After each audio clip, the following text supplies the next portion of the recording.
Today's presenter is Anna Semonco. She is the Executive Director for Ronald McDonald House Charities of Southwest Virginia, which we will abbreviate here RMHC of SWVA because it's a mouthful to say. Anna has been with the House for the last 4 years as the Executive Director, and I'm going to turn it over to her to begin her presentation. So thank you all very much for joining us. Thank you for having me today and the opportunity to chat with you about Ronald McDonald House Charities. In today's presentation, we'll start with the history of the charity, the story of Ronald McDonald House Charities of Southwest Virginia, and the role our charity plays in contributing to family-centered care. I'll take you inside our home and show you what we provide our families, guide you through the process of how to stay, and resources available to medical professionals. You'll see the impact of our charity both on a global and local level. I'll give you a snapshot of our finances, our goals and objectives, and our relationships, and we'll conclude with what is most important, the families of Ronald McDonald House Charities of Southwest Virginia. Ronald McDonald House Charities of Southwest Virginia is about keeping families close to medical resources, close to their child, and to each other. It all began in 1973 when Philadelphia Eagles football player Fred Hill and his wife learned their daughter Kim had leukemia. The Philadelphia Eagles, McDonald's owner-operator, and Dr. Audrey Evans were all a part of founding the charity. But let's take a closer look at the medical perspective. Dr. Audrey Evans was recruited by Dr. C. Everett Koop to open oncology services at Philadelphia Children's Hospital.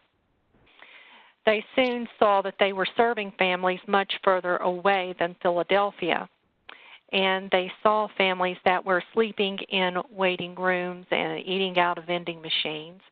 And so when Dr. Audrey Evans was handed a check for the oncology department for the Children's Hospital for $100,000, she told them, she says, what I really need is $32,000 to purchase a house to help keep these families close. And so in 1974, in October 1974, the house was open, and how that happened was the player, as I said, Fred Hill, the manager of the Philadelphia Eagles, had a friend that owned a McDonald's. And he said, you know, we need this money to open this house. Can you do a fundraiser for us? And so they started the fundraiser of the Shamrock Shake. That money was given to open the first Ronald McDonald House. And so that's how that began. And as we moved on, they saw that this program met the basic needs of the house of giving them a place to stay and something to eat. But as the charity grew, we became more interested in family-centered care and seeing that it relieves the anxiety of the parent. And this gave birth that Ronald McDonald House has added extraordinary dimension to the total care of children with any serious illness. And Dr. Audrey Evans says anybody in the medical community knows is that when you have a sick child, you have a sick family. So fast forward 10 years, we have the Junior League of Roanoke Valley, McDonald's owner-operators of Southwest Virginia, and the Roanoke Hospital Association collaborate to open the Ronald McDonald House here in Roanoke. So from the Junior League perspective, the Junior League was looking for a service project, and they researched Ronald McDonald Houses, and they brought this to our community. And this would be, in the 57-year history at that point of the Junior League, the largest undertaking of its kind. We have remained very much partners with the Junior League in such things as the playground donated in 2004, and they continue to make us a major part of their volunteer projects. We're often asked about our relationship with McDonald's. So as you know, McDonald's has been with us since its inception. we are their charity of choice, but no one corporation can solely fund a charity of this magnitude. The ways that McDonald's helps us are they offer us the real estate in their restaurants for donation boxes. We get a penny per Happy Meal. But more so with the local operators, they support us in volunteering at the house, actually sitting on our board and helping us to raise funds. On a corporate level, there's been a lot of corporate restructuring that has meant different things for us over the years. As of 2017, a financial assessment showed that the support was about a little less than 4% of our operating budget. Taking a little deeper look into Carilion's partnership with us, then President of Roanoke Memorial Hospital, William Flanagan, in a news release July 14, 1982, and announcing the opening of the house, said that this will help families ease some of the hardships they face when their children are hospitalized. So as we opened up the house in 1984, Carilion Children's did not exist at that time, and the house was open to adult families, always being to be for children being a priority. And with the projected open of Carillion's Children, we had seen that it was not advantageous to have adult family members check in and ask them to leave as Carilion Children's and the pediatric community began to grow. So in 2006, we became strictly for pediatric families only. In the opening of Carilion Children's 2007, we brought in the Ronald McDonald Family Room, another program. It is a nice waiting room that sits on the 14th floor of the Carilion Children's Hospital just outside the NICU. It acts as a respite area for the adult family members of anyone who has a child in the hospital. We offer microwavable meals, a cup of coffee, lemonade, and it's just an area where families can regroup and still remain within steps of their child's bedside. So what our relationship looks like today, Carilion owns the property. We receive it rent in kind, and we are responsible for anything as far as maintenance-wise and caring for the house itself.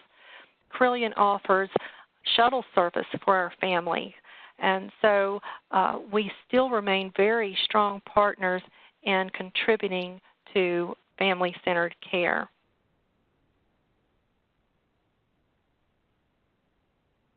So what about the impact of our charity, the medical impact?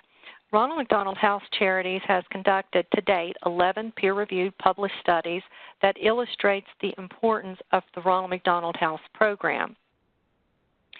RMHC provides access to quality health care and enables family-centered care, giving families the ability to spend more time with their sick child, to interact with their doctors, and to make important decisions about the children's care.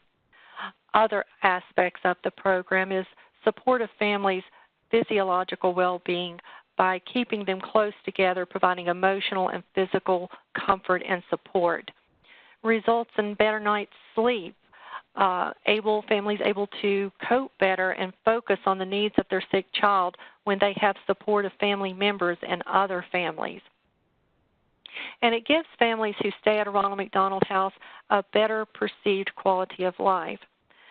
So it's very important to us to be recognized in the medical community. This is a snapshot of our website. And so I want to just take a moment to take you into the house a little bit, show you some of the resources that we have and ways that you can access these and show your patients and families.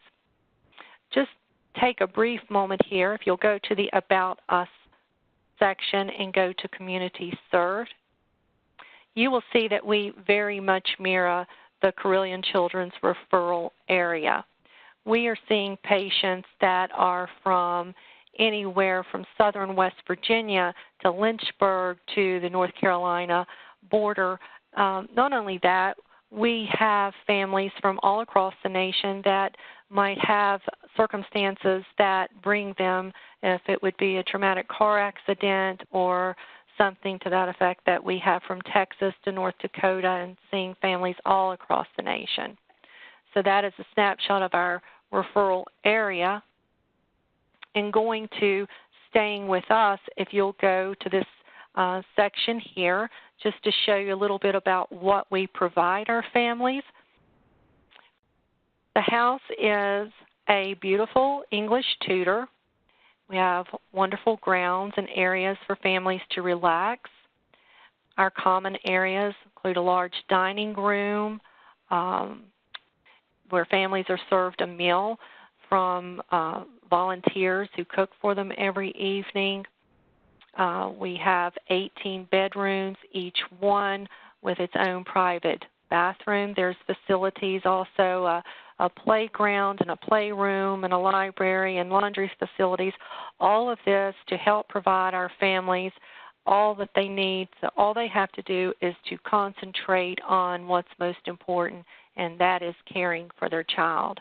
If you'll go here, we have resources that you can reference your families to about what's in the neighborhood, the hospital shuttle, and then for medical professionals, if you'll just go here. Now, let me say that, you know, every Ronald McDonald House is modeled the same. However, the referral process may look a little different for each house. But for us and our purposes, we are looking for families that can live 25 miles or more away. If the house is waitlisted, we may extend that reach a little further. We're looking for children that are 21 years of age or younger, unmarried, and using a parent's address as a permanent address. And the guests must be able to care for their own needs and be conducive to a communal living environment. So what does that process look like? It's very simple. All we need is a medical referral. Families can go to this application here and fill it out online. It's also made available through the social workers at the hospital, also in our family room. And then for families who may not be able to access the website, it's very simple. We can go through with this with them at check-in. And what we're getting is we need a valid ID. We need to know who that support system is. These are for people that are in direct support of caring for that child.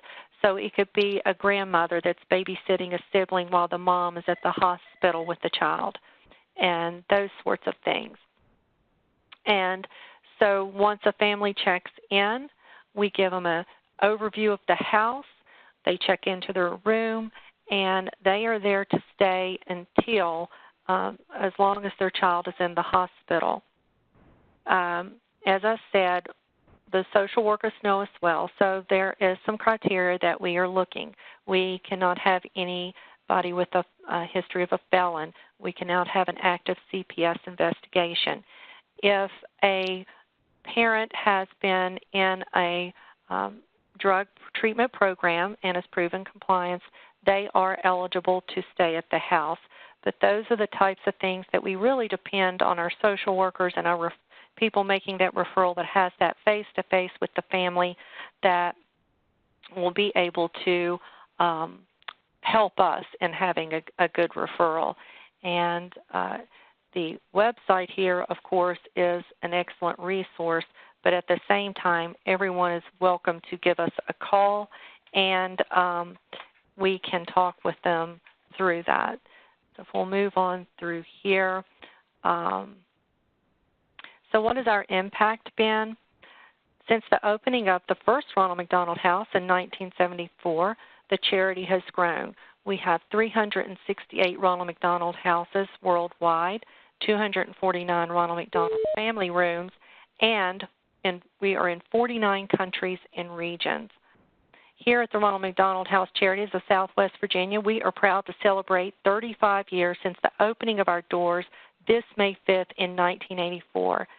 Since then, based on an average of 600 to 700 families per year and an average stay of 10 days, we have offered a comfortable bed for over 20,000 children and their families. We have helped save families approximately $16 million in hotel costs and served more than 255,500,000 individual meals. As I stated, the average stay is 10 days. However, we can see families for months. So imagine that having company over 24 hours a day, 7 days a week. This is our reality, but on a much larger scale. Our operating budget is over $540,000 per year. The backbone of this giving comes from individuals. In 2017, that was 64% of our annual income. Other ways that resources are through our fundraisers, such as Rocketee. We have a golf tournament. We also have third-party fundraisers that are great financial support to us and in-kind budget relieving services. So where does this money go? It costs $1,500 to $1,600 per day to operate the house, and that is barring that nothing goes wrong. So you can imagine. Staying at the house is not based on family income. Donations help offset the cost of the room, and they are welcome, but no one is ever turned away for their inability to pay. So looking forward, I'd like to just take a moment to share with you our goals. We want to continue to strengthen our relationship with our partners and ways we can grow with you. And we can do that by doing exactly what we're doing right now and bringing awareness, making us a part of your conversation with your colleagues and your families. Just as we added the Ronald McDonald Family Room with the growth of Carilion Children's, we want to continue to shift ourselves to meet the needs of the medical community. We invite you to join us. If you haven't been to the Ronald McDonald House, we invite you for a tour. And we also hope to see everyone at our on May 5th from 2 to 5 at the Ronald McDonald House for our celebrating 35 years of keeping families close. And as we get ready to open up for questions, I'd like to share with you a note from one of our families. The Ronald McDonald House has been a very bright spot during a very dark and difficult time for families. When you are faced with supporting your child who has been placed hours away from home, the financial burden and emotional strain are overwhelming.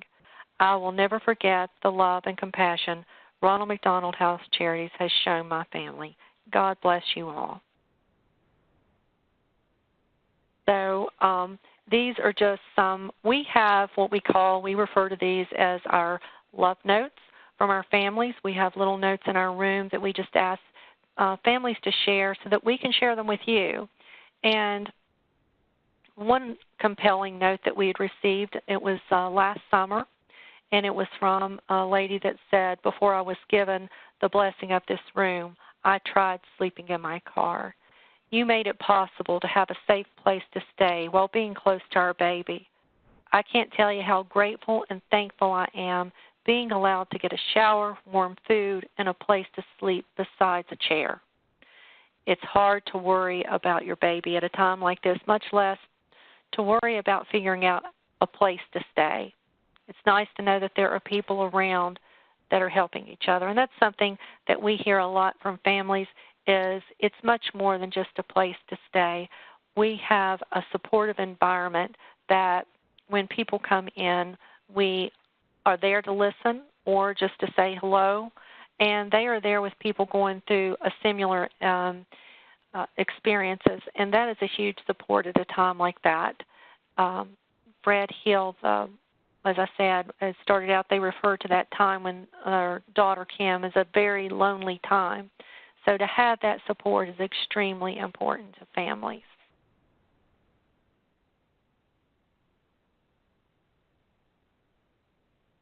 Okay, thank you, Anna. I'm trying not to hang up the phone here. We are going to open up the phone in just a second for questions. Before that, I know as we were listening to your presentation, one of the things Dr. Dunsmore had a question about, we wrote down. So I'm going to let her ask her question, and then we'll open the phones up. So thank you for that lovely presentation. I think it's really important for all of us to understand exactly what that relationship is between McDonald's and the Ronald McDonald House. I think many of us in the community had a far different idea of how that relationship worked out, and I'm hopeful that the community will be even more generous as we become more informed about how the financial aspects work out. I did have a question. You've done wonderful work for this community. I wonder how you, when you're trying to plan for your day and your weeks at Ronald McDonald, if you prioritize different types of medical diagnoses for coming in, and is that something that we should take into account when we're trying to get our patients placed into Ronald McDonald House? That's a very good question. Yes, we do have a priority system. First of all, oncology is always number one priority to the house. If we are waitlisted, we will make sure that they have priority and they will have a room at the Ronald McDonald House. The second with, of course, we see a lot of premature babies with the 60-bed NICU, and so any inpatient we will have, or mothers that need to be here prior to delivery and close by the hospital.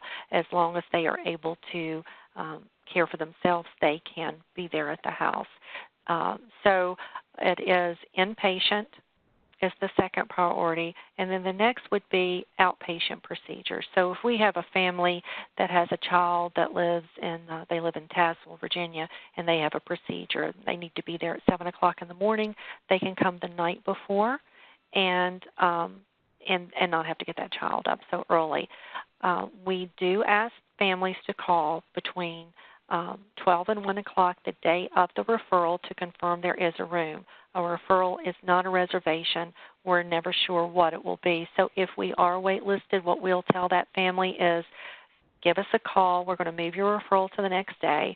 Give us a call tomorrow, and, you know, we're just like the hospital. We can be door-to-door people one day and a mass exodus the next. So we just encourage those families to keep coming back until we can get them in the house.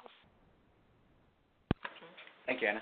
And then also a question that has come in on the line about, you've mentioned a couple ways that, you know, how the funding works for the house, and that the house is responsible, but the charity is responsible for maintaining the house. And being that the house is 35 years old in a couple of weeks, what is it that you would say the house needs the most to last another 35 years? Is it operating funds? Are there structures that need to be replaced? Is there something that the house needs that the community can rally around other than general operating funds, or is that the biggest challenge? Well, the answer to that is yes, yes, and yes. Of course, I said, it is expensive to run this house. Just imagine yourself, the wear and tear on your utilities, and just that alone is hard. But as you said, this house is 35 years old. We started an Adopt a Room program. We'd received a grant, and we're able to, about 2 years ago, we're able to renovate 4 of our bedrooms. Those are the ones that you see on our website, of course. And so with that, we launched an Adopt a Room program. The fact of the matter is we have some rooms that are original to the house. All of our rooms are well-maintained and comfortable. But if you imagine a room that was 35 years ago, and we're just not talking about dated furnishes, we're talking about the actual structure of the grout and things like that, and the wear and tear in the bathrooms with water issues and that sort of thing. So getting these rooms renovated is crucial to us. We actually have 2 rooms right now that are in urgent need of urgent repairs. So yes, absolutely, getting these rooms renovated is a major goal of ours right now. Okay, thank you very much. And hopefully that answered the question that came in. I'm going to go ahead and unmute the phones now. If you do not want to ask a question or make a comment, please just put your phone on mute. The conference is now in talk mode. Okay, we've got about, a minute or two left in our 30-minute window here. So does anyone on the line have a question or want to make a comment at this time?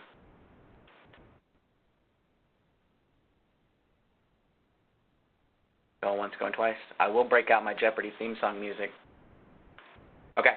I'll leave the phone lines open just in case anyone has a question or an idea pops in their head as we go through this. But Anna, thank you very much for joining us and giving us this information. Appreciate it. And anyone can call us anytime or reach out to us if you have any questions, or we're more than willing to come out to the community and speak to individual groups and offices as well. Okay. And your website, for those of you who go online to check out organizations that we talk about, is RMHC-SWVA.org. It is, but if you just type in Ronald McDonald House in Roanoke, Virginia, we'll come up. Perfect. Okay, so thank you again, Anna, and thank you, Dr. Dunsmore, for being here. Really fast, just to review our CME piece, if you are listening to this as a live presentation or as a recording, you can get your Category 1 AMA PRA credit. For those listening live, go to your calendar appointment, fill out the survey there. For those listening as a recording on our YouTube channel, click on the notes section, fill out the survey there. You can see how much CME that you have through Carilion by going to carillionclinic.org/CME and finding the CME tracker system. Everything that you do through the Carilion system, any CME ever done through Carilion, will land in the CME tracker system that you can keep up to date and download for any of your licensure needs that you have. We are asking everyone to go to our YouTube channel, which is just searching for Carilion Children's CME, and subscribing. That way you can stay up to date with any of our new videos as they come out. And we can also do some blog-type postings if you're a subscriber. So there's some text features that we can start using if we can build up a subscriber base. So we're asking anyone listening to go on, if you're not already a subscriber, to do that. And if you or someone, a colleague or a friend, anywhere in the world, you feel like they could benefit from some of the education that we've put out, it's all free. It's all to improve children's health and well-being. Go ahead and send them some of our calendar appointments. Tell them they can email us at outreach@carillionclinic.org to be added to our email list. We have folks from all over who listen every Thursday and when we do these presentations. So we support all the we appreciate all the support from our region and the clinicians out there who listen to our education. So with that, we are going to go ahead and disconnect the phone lines now, and we thank you all very much for joining us. Have a great day.